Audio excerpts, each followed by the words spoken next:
کہ ہم نے دیکھا تھا کہ جس وقت صلح حدیبیہ ہوئی، ٹھیک ہے، اس وقت مکہ کے لوگوں، قریش مکہ اور نبی کریم صلی اللہ علیہ وآلہ وسلم کے درمیان معاہدہ ہوا تھا کہ دونوں جو قومیں ہیں، ٹھیک ہے، کون؟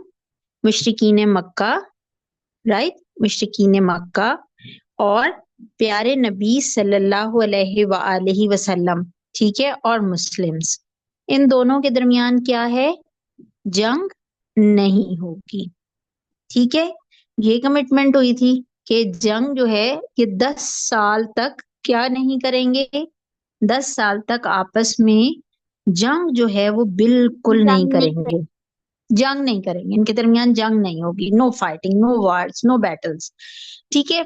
اچھا، لیکن ہوا کہ، اور اس کے اندر دوسری بات کیا تھی، ان دونوں کے درمیان کیا طے ہوئی تھی کہ اب مکہ اور مکہ والوں کے ساتھ ساتھ اور مدینہ میں جو مسلمان تھے ان کے ساتھ ساتھ بہت سارے اور قبیلے بھی، آزاد قبیلے بھی عرب میں آباد تھے، ٹھیک ہے۔ یہ تو دو مین فریق ہو گئے نا، ایک مشرکین مکہ اور دوسرے مسلمان، یہ تو مین پارٹیز ہو گئیں، لیکن اس کے علاوہ بھی تو کئی چھوٹے چھوٹے قبائل جو تھے وہ رہتے تھے، ٹھیک ہے، کئی چھوٹے چھوٹے قبائل آباد تھے۔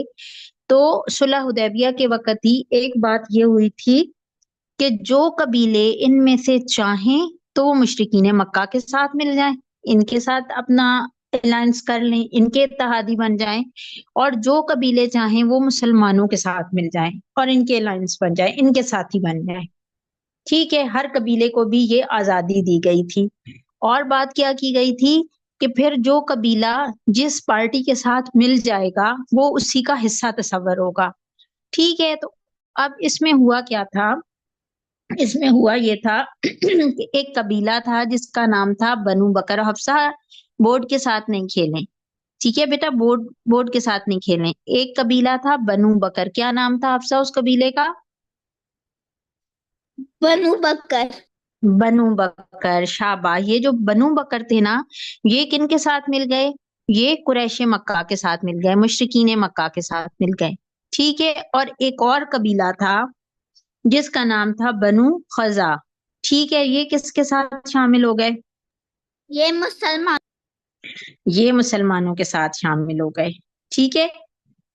بنو خزا کے جو لوگ تھے یہ مسلمانوں کے ساتھ شامل ہو گئے۔ اچھا، اب جو یہ دونوں قبیلے تھے نا حفصہ، یہ دونوں آپس میں ایک دوسرے کے اینیمیز تھے، دشمن تھے، اور ہر وقت آپس میں لڑتے جھگڑتے رہتے تھے، ٹھیک ہے۔ اچھا اب کیا ہوا کہ جس وقت حدیبیہ کی صلح ہوئی، ٹھیک ہے، تو اس کا مطلب یہ ہے، اس کا مطلب یہ ہوا کہ جو بنو بکر تھے یہ قریش کے ساتھی ہیں اور بنو خزا جو ہیں یہ مسلمانوں کے ساتھی ہیں۔ اب اگر یہ دونوں آپس میں لڑائی کریں گے یا آپس میں ان کا جھگڑا ہوگا یا ایک دوسرے پہ حملہ کرے گا تو یہ کس معاہدے کی خلاف ورزی ہو جائے گی؟ یہ صلح حدیبیہ کی خلاف ورزی ہو جائے گی، کیونکہ صلح حدیبیہ میں کیا بات ہوئی تھی کہ 10 سال تو کوئی کسی پہ حملہ نہیں کرے گا، نہ مسلمان اور ان کے اتحاد قبیلے جو ہیں وہ قریش مکہ اور ان کے اتحادی قبیلوں پہ حملہ کریں گے، نہ جو مشرکین ہیں اور ان کے اتحادی قبیلے جو ہیں، نہ ہی وہ مسلمانوں یا مسلمانوں کے اتحادی قبیلوں پر حملہ کریں گے۔ یہ شرط طے ہوئی تھی نا۔ یہاں تک بات حفصہ کو اچھے سے کلیئر ہو گئی ہے؟ حفصہ یہ بات آپ کو سمجھ آ گئی؟ یس۔ یس، شاباش۔ اچھا، اس میں پھر کیا ہوا کہ یہ جو بنو بکر تھے انہوں نے کیا کیا حفصہ کہ یہ جس وقت 8 ہجری، کون سا سال تھا؟ ہجرت کا 8واں سال تھا، ٹھیک ہے۔ ہجرت کے 8ویں سال شعبان کے مہینے میں انہوں نے کیا کیا، انہوں نے بنو بکر نے کس پہ حملہ کر دیا؟ بنو خزا پہ حملہ کر دیا، ٹھیک ہے۔ بنو بکر نے بنو خزا پہ حملہ کر دیا، رات کا وقت تھا، ٹھیک ہے۔ اور انہوں نے کیا کیا کہ ان کے 20 آدمی جو تھے وہ قتل کر دیے، اور ان کے ساتھ لڑائی جھگڑا کرتے کرتے ان کو مکہ کے اندر لے آئے، ٹھیک ہے۔ اور مکہ والوں نے کیا کیا، قریش والوں نے کیا کیا کہ بنو بکر کو اسلحہ بھی دیا، ہتھیار بھی دیے اور اپنے فوجی بھی دیے کہ بنو خزاع کے لوگوں کو ماریں، ٹھیک ہے۔ حتیٰ کہ یہ مکہ میں داخل ہو گئے، یہ کعبہ کی طرف آئے، اس کے باوجود بھی بنو بکر نے بنو خزاع کے لوگوں کو نہیں چھوڑا، ان کو قتل بھی کیا، ان کو مارا بھی، اور جو تھے بنو بکر کی مدد کس نے کی؟ قریش مکہ نے مدد کی، ٹھیک ہے۔ اب آپ مجھے یہ بتائیں کہ قریش والوں نے اب جو معاہدہ کیا تھا صلح حدیبیہ کے وقت، کیا وہ معاہدہ انہوں نے پورا کیا یا توڑ دیا؟ اس موقع توڑ پہ دیا. توڑ دیا۔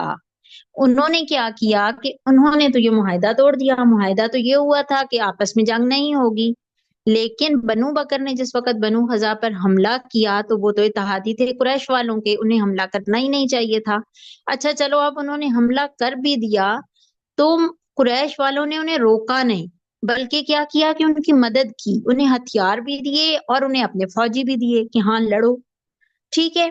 اچھا جب یہ بات ہوئی نا تو بنو خزاع کے جو لوگ تھے، وہ کچھ جو لوگ تھے وہ کیا انہوں نے کیا کیا کہ وہ آئے نبی کریم صلی اللہ علیہ وآلہ وسلم کے پاس اور انہوں نے اطلاع دی کہ دیکھیں ہمارے ساتھ کیا ہوا ہے، ہم تو آپ کے اتحادی تھے، ہمارے ساتھ دیکھیں کیا ہوا ہے۔ انہوں نے شکایت کی تو اس پر نبی کریم صلی اللہ علیہ وآلہ وسلم نے فرمایا کہ میں جس طرح سے اپنی حفاظت کرتا ہوں، میں اسی طرح سے تم لوگوں کی بھی ضرور حفاظت کروں گا، ٹھیک ہے۔ بات بھی یہی تھی نا، کیونکہ وہ آپ کا اتحادی قبیلہ تھا، تو آپ نے کہا کہ میں ضرور کیا کروں گا، تم لوگوں کی حفاظت کروں گا۔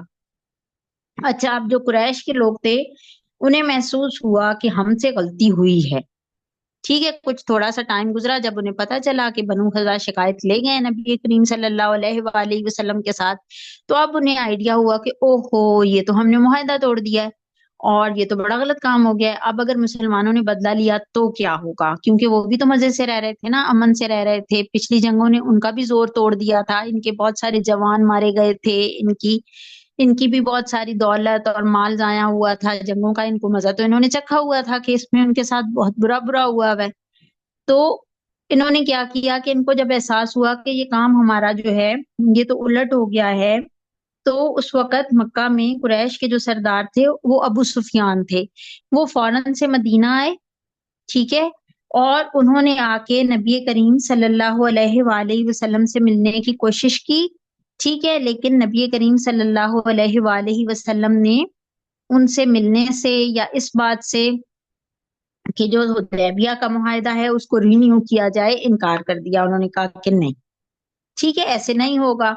پھر جو ابو سفیان تھے وہ اس کے بعد وہ آ کے حضرت عمر سے بھی ملے، حضرت علی سے بھی ملے، حضرت ابو بکر صدیق سے بھی ملے کہ کسی طریقے سے جو ہے وہ صلح حدیبیہ کو رینیو کریں، ہم اب معاہدے نہیں توڑیں گے، یہ ہے وہ ہے، اس طرح کی باتیں انہوں نے کرنے کی کوشش کی، لیکن جو ہے چونکہ نبی کریم صلی اللہ علیہ وآلہ وسلم نے بات نہیں مانی تھی، تو ظاہر سی بات ہے آپ کے صحابہ جو تھے انہیں بھی پتہ چل گیا کہ ہم نے جو ہے ان کے ساتھ اب معاہدہ جو ہے وہ رینیو نہیں کرنا، رینیوبل نہیں کرنا، کیونکہ جو ایک دفعہ معاہدہ توڑ دے گا وہ یقیناً دوسری دفعہ بھی توڑے گا، تیسری دفعہ بھی توڑے گا، ٹھیک ہے۔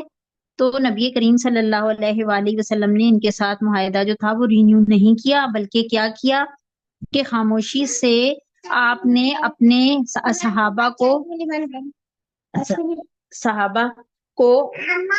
مشورہ دیا کہ آپ کیا کریں کہ آپ جو ہیں وہ غزوے کی تیاری کریں، ٹھیک ہے۔ حسب آپ ایک سیکنڈ رکیے گا بیٹا۔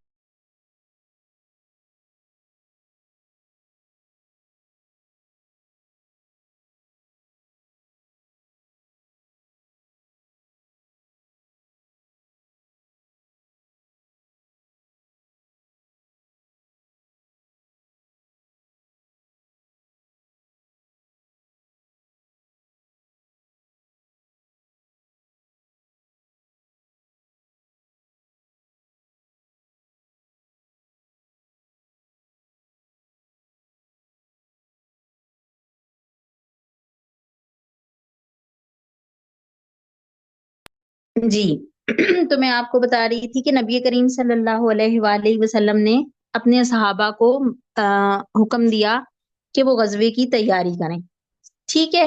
اچھا اب غزوے کی تیاری جب شروع ہوئی، ٹھیک، تو نبی شعبان میں حملہ ہوا تھا نا، تو نبی کریم صلی اللہ علیہ وآلہ وسلم نے اپنا جو لشکر تیار کیا وہ 10 رمضان المبارک سن 8 ہجری کو مدینہ سے مکے کی طرف روانہ ہوا. ٹھیک ہے. تو ابھی شعبان میں بنو خزا اور بنو بکر کا آپس میں مسئلہ ہوا تھا، اور ہمارے پیارے نبی صلی اللہ علیہ وآلہ وسلم کس تاریخ کو نکلے ہیں آپ؟ 10 رمضان المبارک. ٹھیک ہے، 10 رمضان المبارک. اور آپ نے یاد رکھنا ہے سال کون سا تھا حفصہ؟ ہجرت کا سال کون سا تھا؟ 10واں. نہ، 8واں. رمضان المبارک کی 10 تاریخ تھی اور ہجرت کا 8واں سال تھا. تو آپ ہجرت کے 8ویں سال 10 رمضان المبارک کو مدینہ سے آپ مکہ کی طرف روانہ ہوئے، اور پیاری بیٹی آپ صلی اللہ علیہ وآلہ وسلم کے ساتھ اس وقت 10,000 صحابہ جو تھے وہ موجود تھے. ٹھیک ہے. اچھا اب آپ لوگ وہاں سے چلے ہیں جس وقت، اور 10,000 لوگ تھے، تو نبی کریم صلی اللہ علیہ وآلہ وسلم ادھر سے سفر شروع ہوا، لوگ چلتے جا رہے تھے. ٹھیک ہے. اور فوج جو تھی وہ آگے سے آگے بڑھتی جا رہی تھی، اور جب قدید کے مقام پر پہنچے، یہ جگہ تھا ایک بیچ میں، رمضان کا مہینہ تھا تو مسلمانوں کا روزہ بھی تھا. یہاں پر مسلمانوں نے اپنا روزہ جو ہے وہ افطار کیا اور اپنا سفر جاری رکھا. اور جب عشاء کا وقت ہوا نا، تو مرا زہران ایک جگہ ہے، وہاں پر مسلمانوں کا لشکر رکا، اور آپ صلی اللہ علیہ وآلہ وسلم نے حکم دیا کہ جو لشکر ہے، ہر ایک 10,000 لوگ ہیں نا، تو ہر بندہ اپنے آگے جو ہے وہ اپنا الاؤ روشن کرے، یعنی اپنی اپنی آگ ہر بندہ خود جلائے اپنے آگے. اس وقت روشنی کے لیے، گرم رہنے کے لیے آگ جلائی جاتی تھی نا، لکڑیاں اکٹھی کر کے آگ جلائی جاتی تھی. تو آپ صلی اللہ علیہ وآلہ وسلم نے حکم دیا کہ ہر فوجی، ہر سپاہی، ہر جو صحابی ہے وہ کیا کریں گے کہ وہ اپنے لیے آگ کا الگ الاؤ روشن کریں گے. تو آپ سوچیں 10,000، 10,000، کسی ایک میدان ہو، کھلی جگہ ہو، اور وہاں پر 10,000 الاؤ روشن ہو. 10,000 وہاں پہ ایسی چھوٹی چھوٹی جگہیں ہوں جہاں پر آگ جل رہی ہو، تو وہ دور سے کیسی دکھائی دے گی؟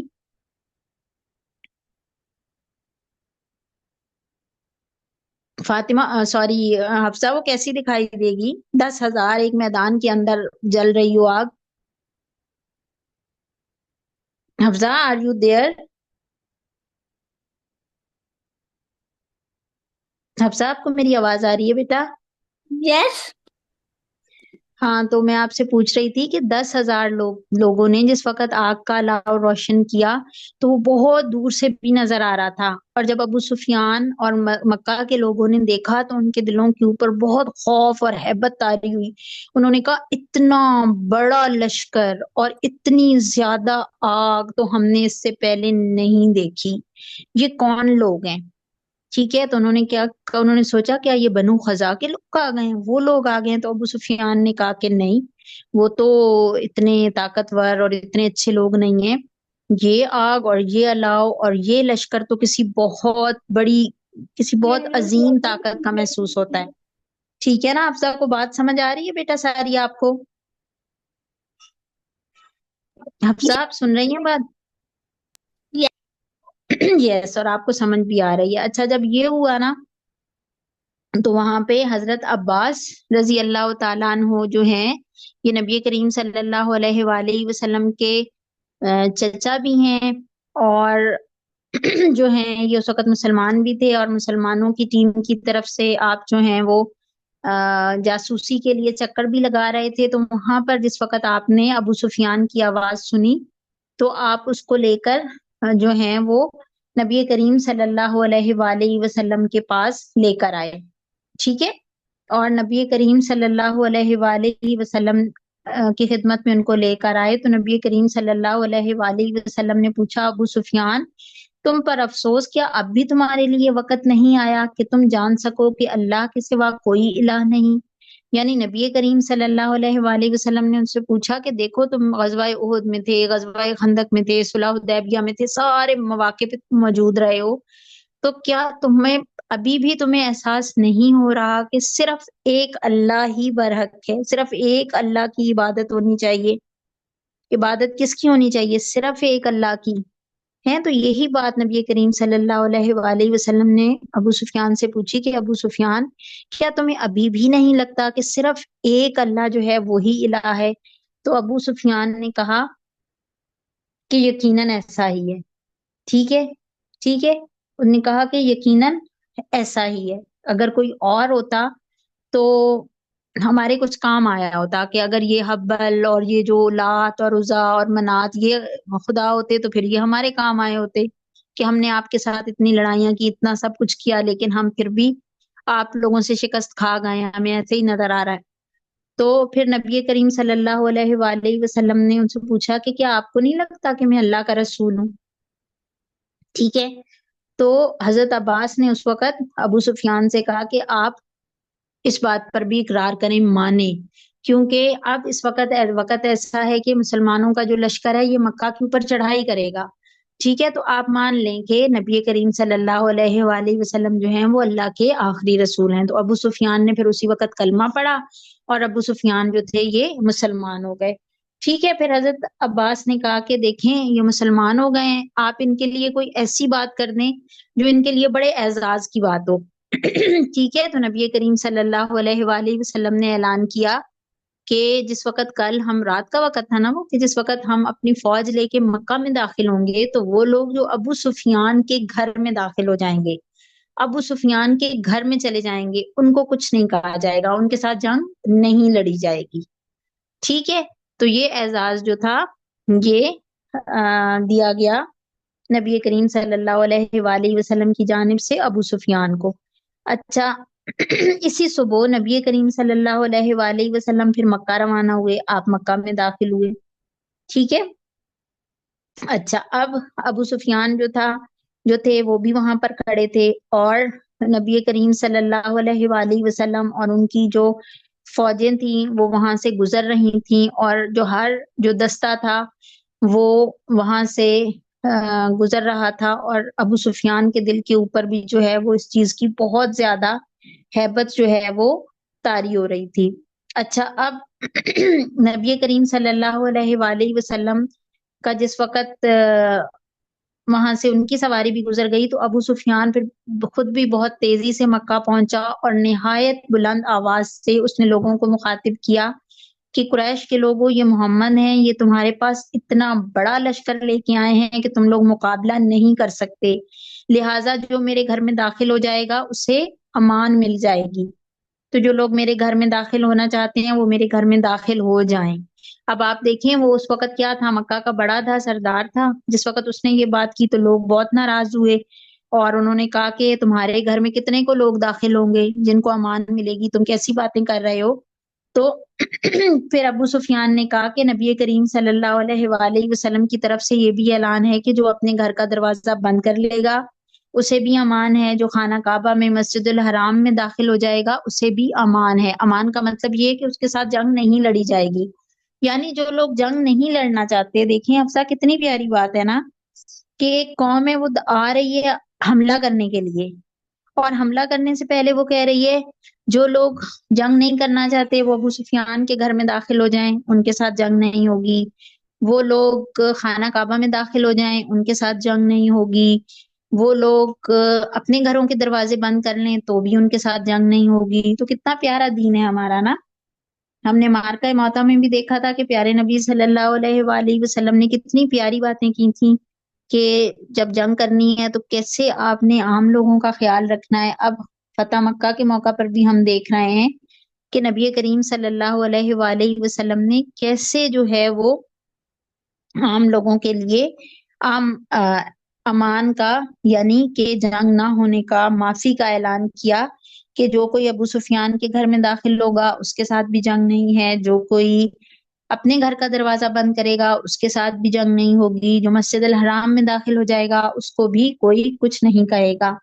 ٹھیک ہے، تو اس موقع پر بہت تھوڑے سے لوگ تھے، ٹھیک ہے، جو مسلمان فوج کے سامنے آئے لڑنے کے لیے، باقی جو بیشتر لوگ تھے، زیادہ تر لوگ تھے انہوں نے کیا کیا کہ وہ یا تو ابو سفیان کے گھر میں داخل ہو گئے یا مسجد الحرام میں، یا انہوں نے اپنا جو ہے وہ گھر کا دروازہ بند کر لیا. صرف تھوڑے سے لوگ تھے جو آگے آئے لڑنے کے لیے، اور معمولی سی جڑپ ہوئی، معمولی سی آپس میں ایک بات چیت وہ ہوئی مسلمانوں کی فوج کی اور مکہ والوں کی، جس میں 10-12 جو آدمی تھے، 10-12 جو لوگ تھے وہ مارے گئے.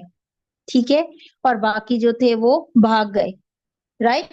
اور پھر نبی کریم صلی اللہ علیہ وآلہ وسلم جو ہیں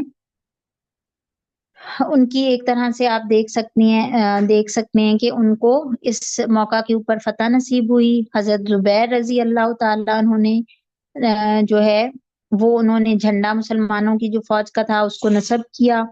ٹھیک ہے، اور اس وقت نبی کریم صلی اللہ علیہ وآلہ وسلم آگے بڑھے. آپ کے ساتھ حضرت ابوبکر صدیق تھے اور آپ سورہ فتح کی جو ہے وہ آیات کی تلاوت کر رہے تھے. پھر آپ نے خانہ کعبہ کا طواف کیا. ٹھیک ہے، حجر اسود کو چوما اور بیت اللہ کے گرد اس وقت حفصہ 360 بت تھے. ٹھیک ہے، یہ ہمارا جو بیت اللہ ہے اس کے گرد 360 بت تھے. کتنے بت تھے حفصہ؟ 360. 360 بت تھے.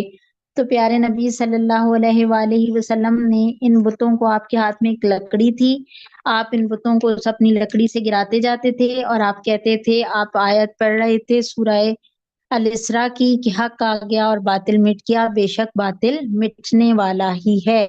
ٹھیک ہے، اور یوں جو تھے جتنے بت تھے خانہ کعبہ کے ارد گرد مشرکین نے رکھے ہوئے تھے، وہ آپ نے اپنی جو آپ کے ہاتھ میں اسٹک تھی، چھڑی تھی، اس کے ساتھ آپ نے ان کو ضربے مار کے گرا دیا. اور یوں جو ہے خانہ کعبہ اس دن بتوں سے پاک ہوا. جس طرح حضرت ابراہیم علیہ السلام نے اسے ایک اللہ کی عبادت کے لیے بنایا تھا، یہ دوبارہ اپنی اسی اصلی حالت میں واپس آنا شروع ہوا. یہ تھی ہماری آج کی کلاس. انشاءاللہ تعالی فتح مکہ کے موقع پر مزید کیا ہوا یہ ہم اپنی کل کی کلاس میں پڑھیں گے. آپ کو اللہ تعالیٰ اپنے حفظ و امان میں رکھیں، اور اللہ تعالیٰ ہمیں اور ہم سارے مسلمان بچوں کو، قیامت تک آنے والی ہماری مسلمان نسلوں کو اللہ تعالیٰ توحید کے اوپر قائم رکھیں اور ہر طرح کے شرک سے اللہ تعالیٰ ہماری حفاظت فرمائیں. جی بچوں، اللہ حافظ. سبحانک اللہم و بحمدک، اشہد ان لا الہ الا انت، استغفرک و اتوب الیک. السلام علیکم ورحمۃ اللہ وبرکاتہ. اللہ حافظ.